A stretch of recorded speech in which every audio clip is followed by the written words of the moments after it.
नमस्कार दोस्तों। आप सभी पेंशन भोगियों के लिए पेंशन से जुड़ी एक लेटेस्ट न्यूज़ लेकर हम हाजिर हो चुके हैं। यदि आप एक वृद्धावस्था, विधवा, दिव्यांग या फिर कुष्ठ अवस्था पेंशन लाभार्थी है तो दोस्तों इस वीडियो को आप अंत तक जरूर पहुंच कीजिएगा। पेंशन भोगियों के लिए एक ज़रूरी सूचना। इसी महीने यदि आपको 3,000 रुपये, 6,000 रुपये पेंशन लेनी है तो उससे पहले अब आपको कुछ महत्वपूर्ण जो कार्य है वो करने होंगे, तभी आप इस पेंशन का लाभ प्राप्त कर सकेंगे। कौन से महत्वपूर्ण कार्य है जिसे करने से आप 3,000 और 6,000 रुपये पेंशन ले सकते हैं, तो ये सभी जानकारी उन सभी पेंशन लाभार्थियों के लिए बहुत ही महत्वपूर्ण है जो पेंशन का लाभ प्राप्त कर रहे हैं या आपके परिवार का भी कोई सदस्य पेंशन ले रहा है। तो दोस्तों वीडियो को अंत तक जरूर देखेगा और चैनल पर पहली बार आए हैं तो चैनल को सब्सक्राइब कर ले, बेल आइकन के बटन को प्रेस करना ना भूलें।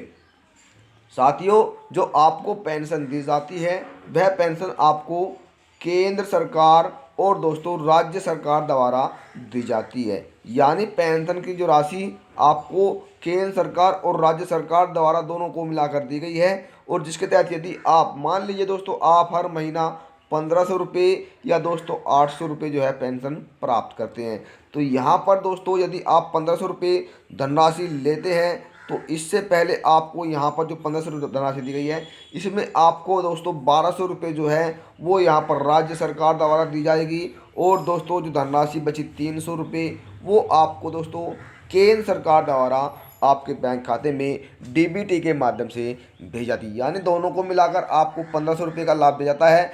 अब दोस्तों कुछ राज्य ऐसे भी हैं जिनमें 3,000 रुपये, कितने दोस्तों 3,000 रुपये और 2,500 रुपये, और लाभार्थी को अलग अलग जो पेंशन है वो सरकार द्वारा दी जा रही है।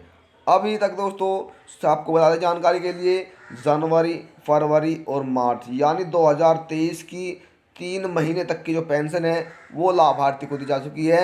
अभी जो अप्रैल है दोस्तों, क्या दोस्तों अप्रैल और मई और इसका दोस्तों जो जून है, इन 3 महीने की जो पेंशन है वो आपकी आनी बाकी है। यहाँ पर दोस्तों आपको एक बात और बता दें, कुछ राज्य इसमें ऐसे हैं जो हर महीना पेंशन देते हैं, लेकिन कुछ राज्य ऐसे भी हैं जो तिमाही यानी 3 महीने में पेंशन का लाभ लाभार्थियों को देते हैं। तो दोस्तों यदि आप तिमाही पेंशन लेते हैं तो जो मई और जून महीने की जो पेंशन है वो आप लेना चाहते हैं तो उससे पहले आपको कुछ कार्य करने हैं जिसके तहत आप इस पेंशन का लाभ प्राप्त कर सकेंगे।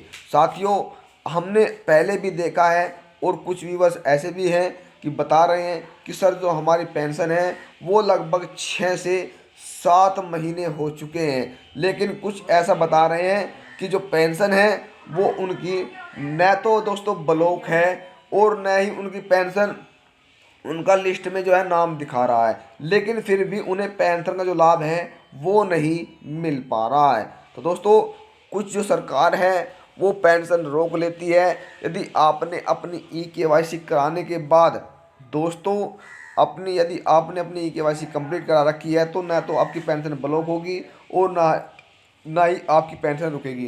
कुछ दोस्तों राज्य सरकार द्वारा भी पेंशन का जो पैसा है वो रोक लिया जाता है। जैसे दोस्तों हम आपको बता दें दोस्तों, यदि आप हरियाणा राज्य में रहते हैं तो यहाँ पर सिर्फ फरवरी महीने तक की जो पेंशन है वो लाभार्थी को दी गई है। यानी कि दोस्तों फरवरी, मार्च और अप्रैल इन 2 महीने जो पेंशन है वो लाभार्थी की रोक रखी है, जिसके तहत उन्हें लाभ नहीं मिला है। वहीं दोस्तों यहाँ बता दें दोस्तों उत्तराखंड राज्य में अप्रैल यानी दोस्तों मार्च और अप्रैल इन 3 महीने जो पेंशन है वो लाभार्थी को दी जा चुकी है। यदि आप हरियाणा, पंजाब, राजस्थान, उत्तर प्रदेश, मध्य प्रदेश, छत्तीसगढ़, चंडीगढ़ या दोस्तों उत्तराखंड, बिहार, मध्य प्रदेश आदि राज्य में रहते हैं और आप अलग अलग राज्य के जो पेंशन है दोस्तों वो राशि जो प्राप्त करते हैं वो लेना चाहते हैं, तो उसके लिए दोस्तों आपको 2 कार्य करने हैं जिसके तहत आपको पेंशन का जो लाभ है वो दिया जा सके। तो दोस्तों तो 2 कार्य कौन से, आइए जान लेते हैं। पहला कार्य दोस्तों अगर हम बात करें दोस्तों, कुछ राज्य ऐसे हैं जिनमें दोस्तों पेंशन में क्या दोस्तों पेंशन में यहाँ पर दोस्तों पेंशन में ई-केवाईसी का दोस्तों यहाँ पर ई-केवाईसी और कुछ राज्य ऐसे हैं जिसमें दोस्तों जीवन प्रमाण पत्र, क्या दोस्तों, जीवन प्रमाण पत्र जमा करना होता है। यदि आपने अपनी ई-केवाईसी नहीं कराई है तो आप अपने नज़दीकी जन सेवा केंद्र पर जाकर अपनी ई-केवाईसी कंप्लीट करा लीजिए। और कुछ राज्य दोस्तों ऐसे हैं जिनमें जीवन प्रमाण पत्र जो है वो जमा करना होता है। जीवन प्रमाण पत्र दोस्तों आप अपने घर बैठे अपने फ़ोन से भी जमा कर सकते हैं। आप व्हाट्सएप जो नंबर है दोस्तों यहाँ पर जो बैंक में कॉल कर जमा कर सकते हैं, या फिर आप अपने बैंक में जाकर भी जो है ये जमा कर सकते हैं दोस्तों। जीवन प्रमाण पत्र ई-केवाईसी से पता चलता है कि व्यक्ति जीवित है या उसकी जो मृत्यु है वो हो चुकी है दोस्तों। दूसरा जो बड़ा कार्य है कौन सा है जो आपको करना है, तो आइए इसके बारे में भी जान लेते हैं दोस्तों।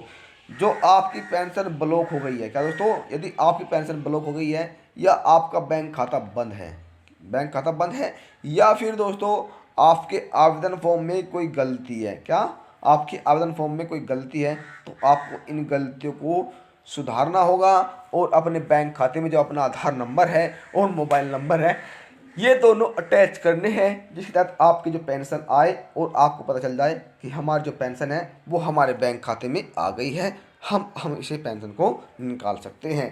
तो दोस्तों ये दो कार्य जो है वो आप सभी पेंशन लाभार्थियों को करने हैं, जिसके तहत आप हर महीना 3,000 रुपये और 6,000 रुपये जो पेंशन है अलग अलग से दी जाती है उसका लाभ आप सभी ले सकते हैं। तो आशा करते हैं आपको इस वीडियो में दी गई जानकारी अच्छी लगी है। यदि जानकारी से लेकर आपके मन में कोई सवाल है या आपकी कोई राय है तो आप हमें कमेंट के माध्यम से बता सकते हैं, वहां पर आपको सभी सवालों का जवाब दिया जाएगा। जानकारी आपको थोड़ी पसंद आई तो वीडियो को लाइक और शेयर करना ना भूलें। तो दोस्तों मिलता है फिर मैं नई जानकारी के साथ, तब तक के लिए जय हिंद जय भारत।